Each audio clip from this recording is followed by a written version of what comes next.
सूर्यवंशम में आपका नाम देखा गया है। क्या सूर्यवंशम में आपका कोई मेन लीड है या फिर कोई गाना है या फिर कुछ बम ब्लास्ट है जो अभी तक खुलासा नहीं किए हैं? स्त्री 2 में पवन भैया गाने को लॉन्च किया गया जी, लगभग 25 दिन तक अभी तक ट्रेंडिंग में है। बहुत मेन वक्त पे उस बम को फोड़ा गया था। उस मेन वक्त का वेट हो रहा है, यानी कि सूर्यवंशम रिलीज होने से पहले उस बम को फोड़ा जाएगा। एकदम फोड़ दिया जाएगा। गायक दबंग, हीरो दबंग नाम और दबंग म्यूजिक, दबंग टाइप का गाना है।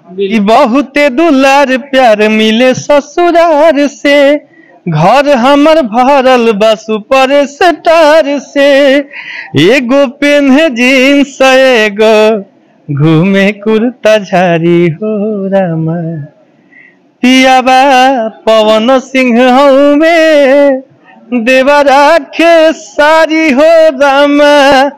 दोनों आदमी को एक साथ जोड़ दिए हैं। जिस प्रकार से बोला जाता है कि सास बहू में नहीं पटता है, उस प्रकार से आप दोनों आदमी को एक साथ मिला दिए हैं। आखिर ये पॉसिबल है भैया? बिल्कुल पॉसिबल है क्या? कभी बिगड़ा ही नहीं दोनों भाई में, तो कभी नहीं ना। लेकिन जो चलता है खटपट या फिर कह लिया जाए खट्टा मीठा जो दिखता है, जहाँ प्यार, जहाँ परिवार में प्यार रही हो में थोड़ा सा तकरार तो होगा। कड़वास बतौन खत्म होके, जौन खटास बतौन खत्म होके, एगो नया मिठास उत्पन्न होके। अभी हमारे साथ भोजपुरी के सलाई रिंच यानी कि विजय चौहान जी हैं, जो कि हर फेवरेट चीज में ये फिट हो जाते हैं और भोजपुरी इंडस्ट्री के हर वो एल्बम में सटीक बैठते हैं। इसीलिए हम इनको बोल दिए सलाई रिंच। अभी ये एक बार फिर से जबरदस्त तड़का लेकर आ चुके हैं, रसगुल्ला। यानी कि कह लिया जाए तो अगर भोज में रसगुल्ला नहीं मिलेगा तो फूफा जी चाचा जी नाराज हो जाएंगे। ये भोजपुरी गानों के माध्यम से रसगुल्ला परोस दिए हैं। सबसे पहले भैया स्वागत है, कैसे हैं? भैया हम बहुत अच्छे हैं और आपके इतना टोन में तो हम नहीं बोलेंगे, आपका भी स्वागत है। रसगुल्ला बंगाल में कहते हैं रसगुल्ला मिष्टी, और बिहार में रसगुल्ला को बहुत ही अच्छे नजर से लोग देखते हैं। किसी भी शुभ कार्य में रसगुल्ला जरूर परोसा जाता है। आप भी भोजपुरी गानों के माध्यम से, एल्बम के माध्यम से रसगुल्ला लेकर आ चुके हैं। क्या अब भोजपुरी में सिर्फ मिठास ही मिठास होगा, जो कड़वास है वो खत्म हो जाएगा? हम तो हमेशा से ये चाहले बानी कि जौन कड़वास बतौन खत्म होके, जौन खटास बतौन खत्म होके, एगो नया मिठास उत्पन्न होके, जौन से हमारे भोजपुरी खुश हो। रसगुल्ला हम चाहेंगे 2 लाइन पहले गुनगुना दीजिए अपने दर्शकों के लिए।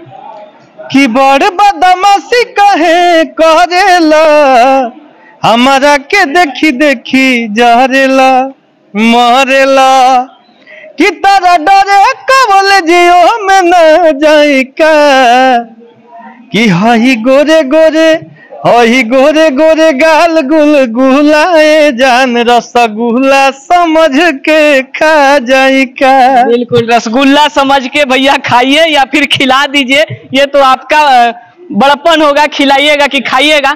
भैया सूर्यवंशम में आपका नाम देखा गया है। क्या सूर्यवंशम में आपका कोई मेन लीड है या फिर कोई गाना है या फिर कुछ बम ब्लास्ट है जो अभी तक खुलासा नहीं किए हैं? नहीं, हमारा कोई मेन लीड नहीं है और ना ही कुछ विशेष योगदान है। बस एक गाना लिखे हैं उस फिल्म का, जो कि बहुत ही प्यारा गाना है। और इतना समझ लीजिए कि वो गाना बहुत बड़ा है, इसीलिए अभी तक रिलीज नहीं किया गया है। अच्छा, मतलब वो भी जबरदस्त तरीका का चीज है जो कि अभी तक झांप के रखा गया है। कैसे अभी स्त्री 2 में पवन भैया गाने को लॉन्च किया गया जी, लगभग 25 दिन तक अभी तक ट्रेंडिंग में है। बहुत मेन वक्त पे उस बम को फोड़ा गया था। उस मेन वक्त का वेट हो रहा है। यानी कि सूर्यवंशम रिलीज होने से पहले उस बम को फोड़ा जाएगा। एकदम फोड़ दिया जाएगा। मतलब किस टाइप का है भैया? क्या मैसिव है, क्या कुछ रोमांटिक है, या कुछ एक्शन वाला फील करेगा, या फिर कुछ दबंग टाइप का है? क्या है? दबंग टाइप का गाना है। दबंग टाइप का? दबंग गायक दबंग, हीरो दबंग नाम और दबंग म्यूजिक, दबंग टाइप का गाना है। बिल्कुल, यानी कि गर्दा रहेगा। भैया एक गाना आपका बहुत ही जबरदस्त वायरल हुआ था, पियवा पवन सिंह देवरा खेसारी हो रामा। हम चाहेंगे पहले वो 2 लाइन गुनगुनाइए। कि बहुते दुलार प्यार मिले ससुरार से, घर हमर भरल बा सुपर स्टार से, एगो पेन्हे जीन्स एगो घूमे कुर्ता झारी हो रामा, पियाबा पवन सिंह हउमे देवरा खेसारी हो रामा, दोनों आदमी को एक साथ जोड़ दिए हैं। जिस प्रकार से बोला जाता है कि सास बहू में नहीं पटता है, उस प्रकार से आप दोनों आदमी को एक साथ मिला दिए हैं। आखिर ये पॉसिबल है भैया? बिल्कुल पॉसिबल है क्या? कभी बिगड़ा ही नहीं दोनों भाई में तो, कभी नहीं ना। लेकिन जो चलता है खटपट या फिर कह लिया जाए खट्टा मीठा जो दिखता है, जहाँ प्यार, जहाँ परिवार में प्यार रही हो, में थोड़ा सा तकरार तो कभी कभी।